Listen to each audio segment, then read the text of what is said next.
राधे राधे गोविंद गोविंद राधे राधे राधे गोविंद गोपाल राधे। जय श्री कृष्ण। संडे सत्संग में सभी का स्वागत है। गुरुदेव और श्री कृष्ण को याद करते हुए शुरू करते हैं आज का सत्संग।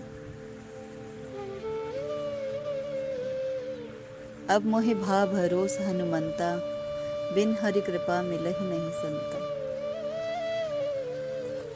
बिना हरि के संत नहीं मिलते, बिना हरि कृपा के संत नहीं मिलते। और जब संत मिलते हैं तो जीवन में परिवर्तन आना शुरू होता है, बदलाव आता है, क्योंकि मनुष्य अपने वास्तविक रूप को जानने लगता है। अब तक तो वो सिर्फ भटक रहा था, अब तक सिर्फ सुख भोग पाने की लालसा में ही भटक रहा था। हम घर से बाहर निकलते हैं तो भी शगुन देखकर निकलते हैं, लक्षण, शुभ लक्षण देखते हैं कि घर से बाहर निकल रहे हैं, व्यापार पे जा रहे हैं तो हमारे लिए शुभ चिन्ह हो, शुभ लक्षण हो। हर प्रयास ये रहता है कि कैसे हम अपने सांसारिक जो हमारा पोस्ट है या हमारा जो सम्मान है वो बना रहे और हम उसमें ऊपर उठें। लेकिन गुरुदेव कहते थे कि प्रारब्ध पहले रचो पाछे रचो शरीर। जब हम इस जीव धरती पर आता है तो पहले वो उसके बारे में सब कुछ भगवान विधाता सब लिख देते हैं। मतलब ये तो हम साधारण से जीव हैं। जब राम पैदा हुए, जो भगवान राम थे, राजा राम थे, वो पैदा हुए, उससे पहले रामायण लिखी जा चुकी थी। तो राम जी का, कृष्ण का चरित्र हमें ये संदेश देता है, उनकी हर लीला हमें बताती है कि तुमसे पहले तुम्हारे जीवन में क्या घटित होने वाला है, सब कुछ लिखा जा चुका है। इसलिए तुम कहीं भी करता नहीं हो, तुम सिर्फ मात्र कठपुतली हो। क्योंकि बहुत से इंसिडेंट हमारे जीवन में ऐसे होते हैं जो हम सोचते हैं और लास्ट में हम बोलते हैं यार सोचा तो कुछ और था, हो क्या गया। तो जो हम सोचते हैं वो होना ही नहीं है, तो सोचना क्यों। होना वही है जो राम जी ने सोचा, होए वही जो राम रची राखा, को करी तर्क बढ़ावई साखा। तो हम तर्क भी क्यों करें, क्यों तर्क वितर्क के चक्कर में पड़ें जब हमारे हाथ में कुछ भी नहीं। न जीवन हमारे हाथ में, न मृत्यु हमारे हाथ में। इनफैक्ट जीवन जो वर्तमान में हम जी रहे हैं उसकी एक भी एक्टिविटी हमारे हाथ में नहीं कि हम ये सोचें हम ऐसा करें। हम किसी दिन सुबह उठते हैं और हम ये सोचते हैं आज मुझे ये काम करने, और उनमें से एक काम भी नहीं बनता। क्यों होता है ऐसा? क्योंकि ईश्वर आपको बताता है कि तेरे हाथ में कुछ नहीं है। लेकिन कभी ये होता है कि आप जैसा नहीं सोचते उससे अधिक लाभ, अधिक प्रॉफिट या कोई सम्मान या कुछ भी ऐसा जो आपने एक्सपेक्ट नहीं किया होता वो आपको मिल जाता है। तो प्रभु आपको अधिक देना चाहते हैं। तो इसमें सार यही है कि आपके कहने या सोचने से कुछ नहीं होता। लेकिन अब प्रश्न उठता है कि क्या हम कर्म करना छोड़ दें, क्या हम प्रयास ना करें? प्रयास करें, अवश्य करें, क्योंकि प्रयास नहीं करेंगे तो हमें पॉसिबिलिटी या अनपॉसिबिलिटी का पता कैसे चलेगा, संभव है या असंभव है, या हमें इससे क्या लाभ होगा, हानि होगी, सुख या दुख, वो कैसे पता चलेगा जब तक हम अपना प्रयास ना करें। लेकिन हमें प्रयास कैसे करना है? शरणागत होकर, नमन करके। जैसे हम घर के बाहर निकलते हैं तो सभी तो नहीं, लेकिन कुछ मनुष्यों की आदत होती है अपने माता पिता के चरण छूकर वे काम पे जाते हैं, तो वो शरणागत होते हैं, उनसे आशीर्वाद लेते हैं। बस इसी तरह कोई भी एक्टिविटी करें, चाहे महिलाएं चाहे पुरुष, कुछ भी कार्य करें, अपना व्यवसाय का, घर का, किचन का, बच्चों का, पढ़ाई लिखाई का, या कोई भी परीक्षा की तैयारी, कुछ भी हम करें, शरणागत होकर करें, नमन होकर करें, प्रभु को प्रणाम करें, पहले उनसे आशीर्वाद लें कि हमारी जय होवे, हमें सफलता मिले। हम हर कार्य को प्रभु पर छोड़ दें, प्रभु पर विश्वास रखें। ये कोई नहीं कहता कि संत का चोगा पहन लो और सारे दिन भजन करो, पढ़ाई लिखाई छोड़ दो, काम धंधा छोड़ दो, संन्यास ले लो। ये सब ढकोसले हैं, इनमें कुछ भी नहीं है। और करने वाले सब अपने अपनी सोच के अनुसार कार्य करते हैं। हम सिर्फ अपना सोचें कि हम क्या कर सकते हैं। हम जो अपने दैनिक जीवन के कार्य करते हैं, उन सभी के भीतर उन सभी को करते हुए हम किस तरह ईश्वर से जुड़े रहें। और सबसे इजी और सबसे बेस्ट है कि नाम जप करते रहें और भजन गुनगुनाते रहें। जैसे किचन में खाना बना रहे हैं या व्यवसाय कर रहे हैं, नौकरी पे गए हैं, दुकान पर गए हैं, तो नाम जप सतत चलता रहे। प्रयास करने से होगा। कहना बहुत आसान होता है, राम कृष्ण हरि बहुत इजी है, अनपढ़ से अनपढ़ भी बोल सकता है, लेकिन उसको स्मरण रखना मुश्किल है। सतत स्मरण बहुत मुश्किल है। सब कहते हैं राम नाम बहुत सस्ता है, लेकिन बहुत महंगा भी है, क्योंकि आप याद नहीं रख सकते, भूल जाते हैं, बार बार भूल जाते हैं।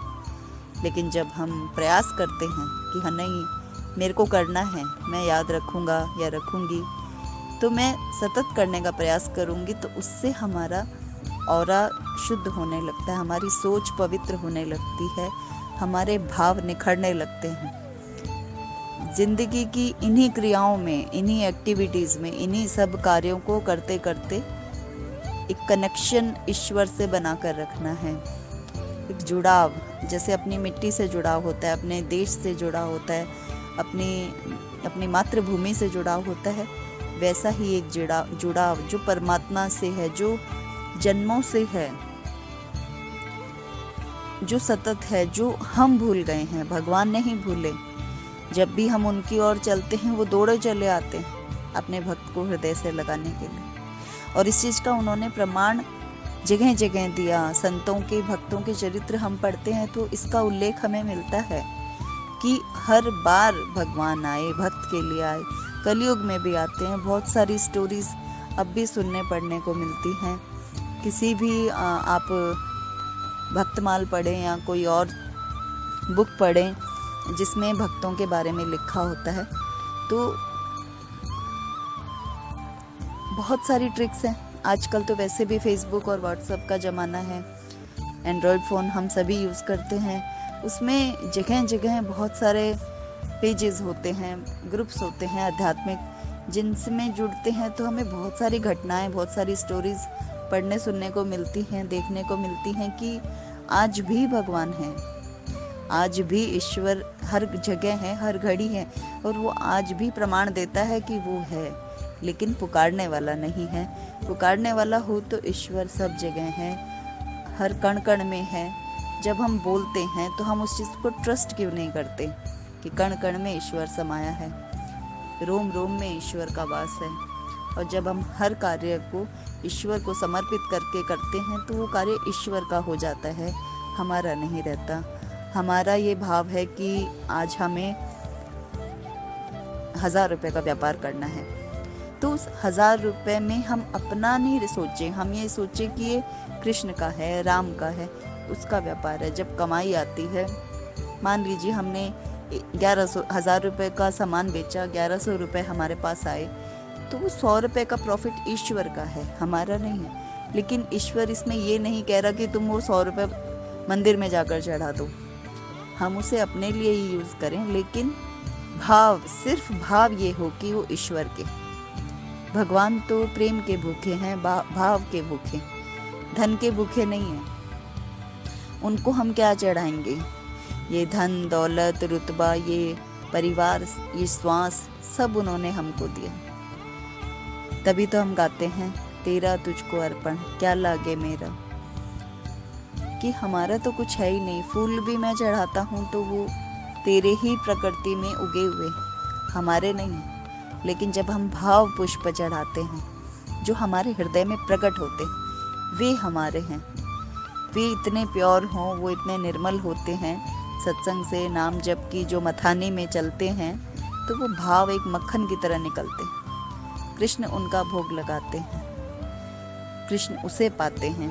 इसलिए हृदय को मत कर उसमें से भाव पुष्प निकालिए, वो चढ़ाइए। हम जो भी एक्टिविटी करते हैं, भजन गाते हैं, कीर्तन करते हैं, नाम जप करते हैं, सत्संग करते हैं, ध्यान करते हैं, पूजा अर्चना, वंदना, तीर्थ जाना, जो भी कार्य करते हैं सब उसे ही समर्पित करके निश्चिंत हो जाएं, निष्फिक्र हो जाएं, क्योंकि वो सब देखता है, सबको सुनता है, सबके भाव को, सबके प्रेम को एक्सेप्ट करता है। बिन पग चले सुने बिन काना, बिन कर करहि करम विधि नाना। बिना हाथों के वो बहुत सारे काम करता है, बिना आँखों के वो देखता है और बिना कानों के वो सुनता है, क्योंकि वो परमात्मा है, अनंत है, असीम है, अगम्य है और जिसका हम कोई वर्णन नहीं कर सकते, बस उसको अनुभव कर सकते हैं। जैसे दूध में मक्खन छिपा है और हमारे हृदय में वैसे ही परमात्मा छिपे हैं। उन्हें बस कोई सूझ वाली नज़र, कोई गुरु की कृपा से प्रकाशित हुई दिव्य दृष्टि, कोई हरि की कृपा से प्रकट हुई दिव्य दृष्टि देख सकती है। अंतरात्मा में झांकते ही परमात्मा का दीदार होता है, दर्शन होता है। ये उन्हीं की कृपा, उन्हीं की अनुकंपा से संभव है। हम अपना प्रयास नाम जप, सत्संग, भजन, कीर्तन अन्य साधनों से कर सकते हैं, लेकिन हर प्रयास, हर राह हरि की ओर चलती है और उन्हीं की ओर लेकर जाती है। तो जपते रहिए, जपाते रहिए। हरे रामा रामा रामा हरे हरे, हरे कृष्णा कृष्णा कृष्णा हरे हरे। जय श्री कृष्ण।